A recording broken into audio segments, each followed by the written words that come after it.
I mean, there's no doubt that Cuba began to import a lot of its food under the Soviets. And in fact, it was something of a relief in the 1970s for Cuba to join the Soviet bloc in 1972, because the 70s is the period when suddenly they have canned milk, they have carne rusa, canned meat, they have canned stuff that had disappeared in many parts of Cuba, if not all parts of Cuba, for long stretches of time. The rations were never sufficient. And so there was a relief, that importation from the Soviet Union provided a lot of food.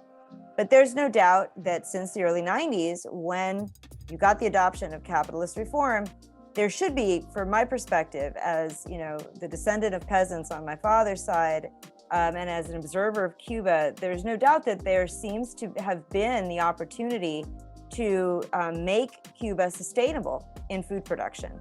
And instead, today we have Cuba importing more than 80% of its food.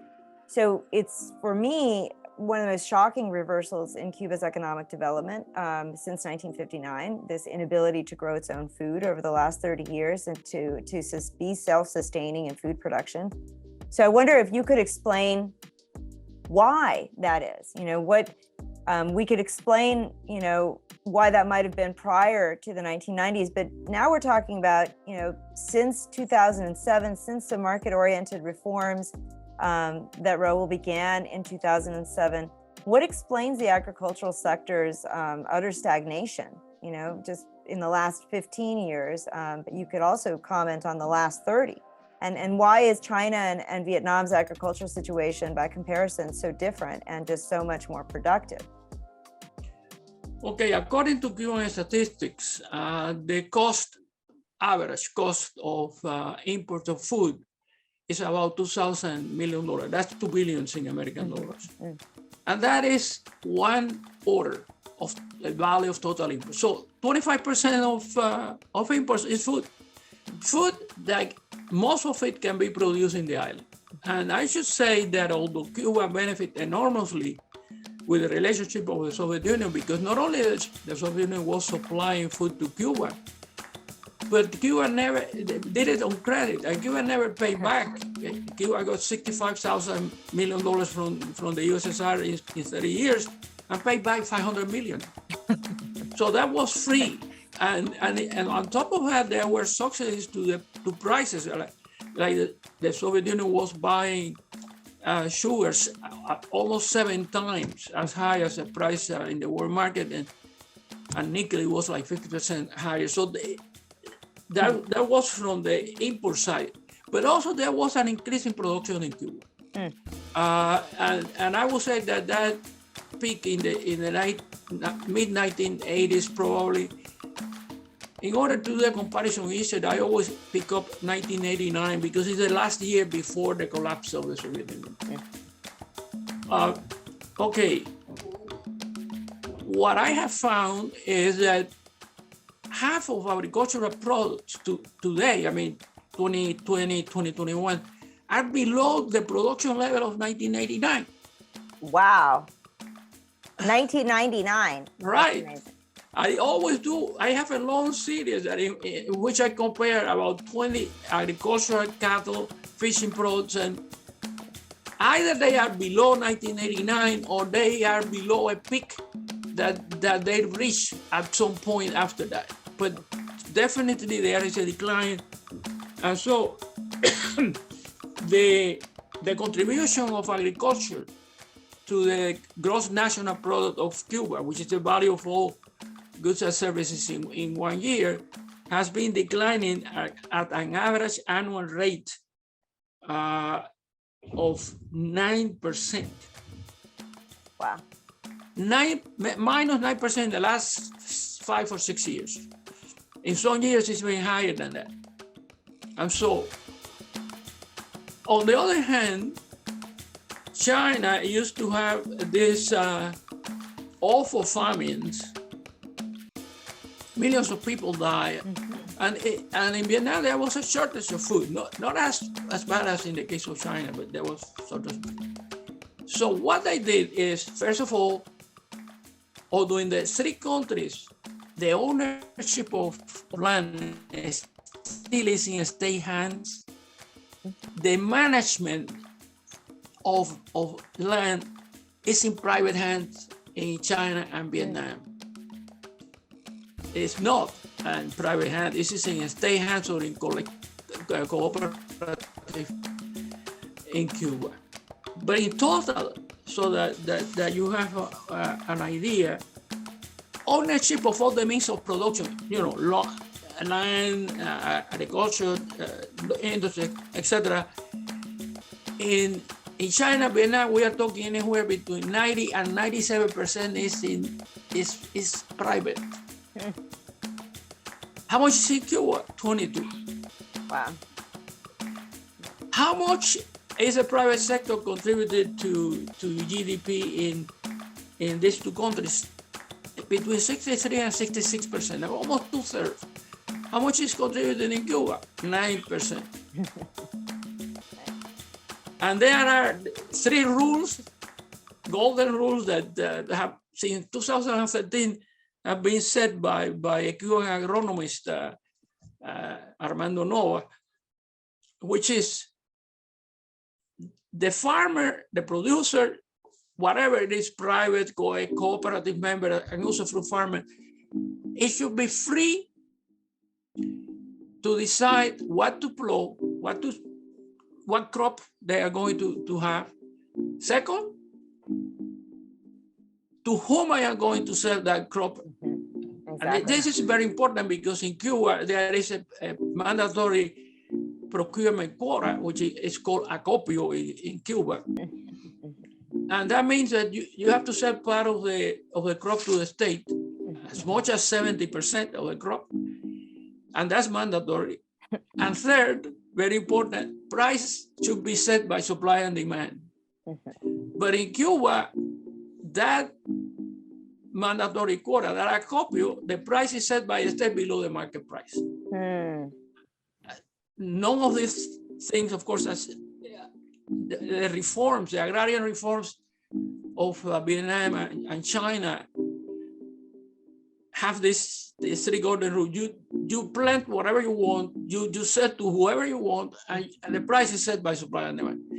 And that converted these 2 countries in self-sufficient in terms of food. And Vietnam is not only self-sufficient in terms of food, but it exports food. For instance, it's the 2nd largest world exported of rice. Vietnam sells to Cuba, sells credit, whatever, 250,000 tons of rice that Cuba could produce domestically.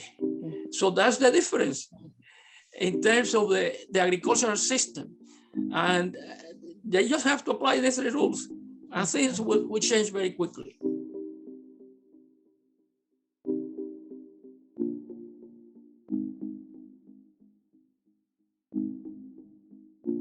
First, I want to answer an important point that you did at the beginning of your question.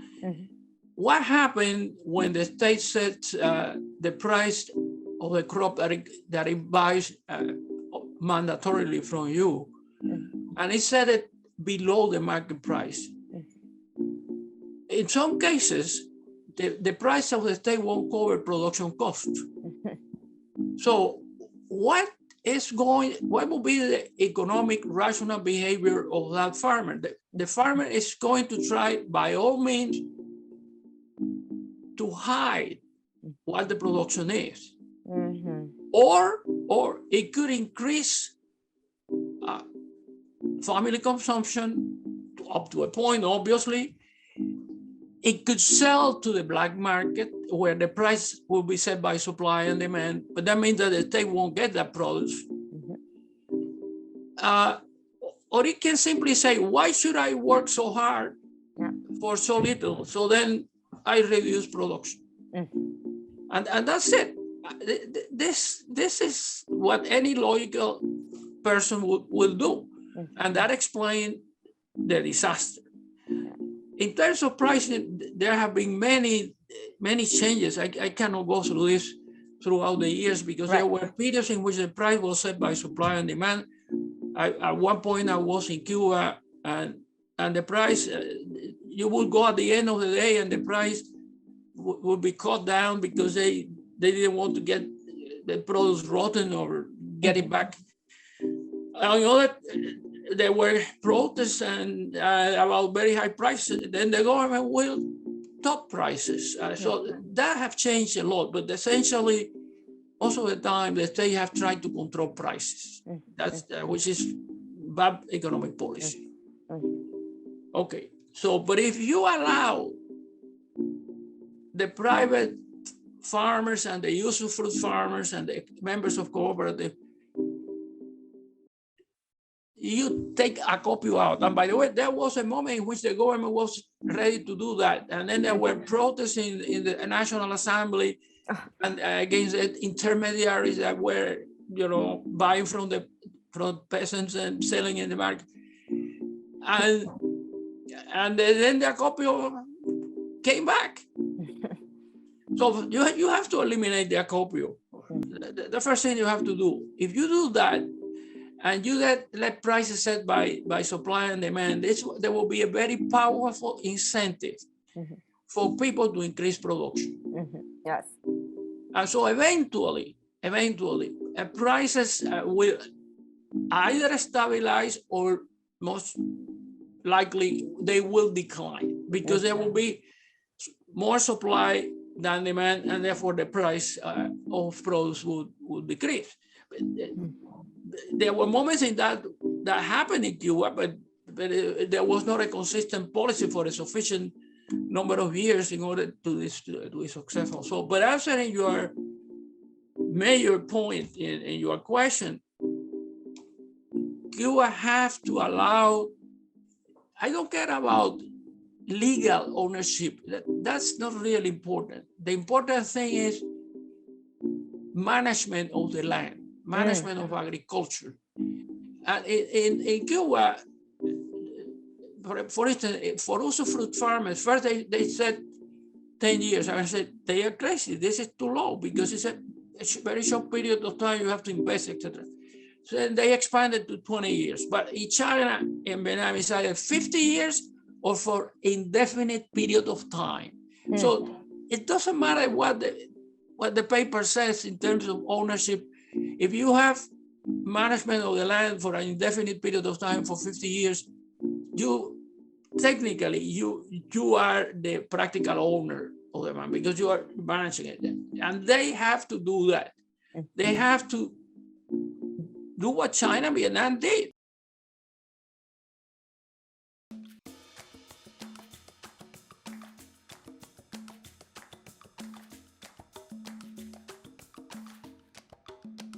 The 3 golden rules that I mentioned before allow the farmers to plant whatever they want because they will be guided by the market. And there have to be some regulations, of course, but not a straight jacket type. Second, they don't have to sell to the state. They can sell to the public directly. And finally set the price by supply and demand. Well, Cuba have to change this central plan, which it have never worked, neither in Cuba, nor in the Soviet Union, not in Eastern Europe, not in China, not in Vietnam. No place in the world have worked this central plan. That's why China and Vietnam move into market socialism. So I have an indicative plan, which is more like a guidance for people that are going to invest, etc. They have to allow, there is a monopoly of trade in Cuba. I mean, the state, there were laws that allow enterprises or even some micro enterprises, theoretically at least, with a state authorization and through a state intermediary, not directly to do this. No, you have to open up. You have to open up, break this state monopoly, and allow enterprises, both state and private, to do this. This huge state enterprises, which predominate in the Cuban economies, has to be transferred. And there is a base. When you were saying when you allow this, they call it emprendedores. which first were self-employed. Now there are micro and middle-sized enterprises, most of them micro, and we are not talking maybe 5,000 only, is the figure that I have seen. But when Cuba allowed that, even without a legal framework, there was a boom. It was a boom. Yeah. There was a boom, and you have to do that. Allow this, and this is very interesting. Vietnam is ahead of China in terms of the millions and millions of small middle-sized enterprises, more than China. Allow that to flourish, which that will be very important. And then, if you do all the things, the economy is going to recover. The economy is going to remember that in 1994-95, Fidel Castro, when confronting the disaster of the crisis of the 1990s, when the economy decreased by 35%, he began to do certain reform. It was not Raúl the first; it was Fidel. Right, exactly. So he allowed to circulate the dollar. He allowed the usufruct. He was the first one that introduced usufruct. He allowed this self-employment to work, and all this was given fruit because the decline stopped in 1994, and then the economy began to recover.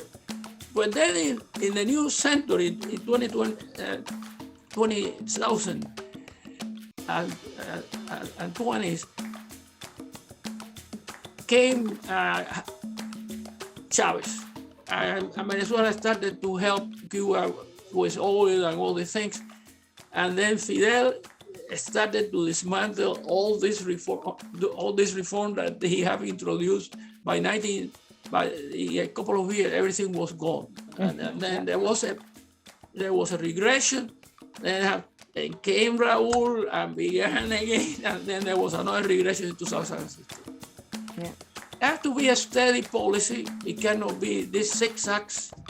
And this is not Cuba will be self-sufficient in food and eventually generate a net surplus that can be exported. By the way, I'm not talking about embargo. I have written a lot about the embargo. I have been critical of the US embargo since 1995.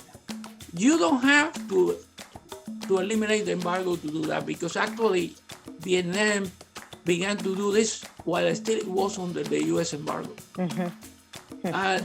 And these are most domestic policies. Domestic policy, and you also have to redirect state investment, because the government is investing most money in tourism. Tourism dropped to basically zero in 2020 and very little in 2021. And the first thing that should be done is agriculture. Buy seeds, fertilizers, help people technically, all these type of things. And that can be done with the scarce resources that Cuba has. I am not diminishing the importance of embargo. I am saying the argument that you cannot do this because you have an embargo. Yeah, I don't believe on that. Vietnam did it, and Cuba can do it.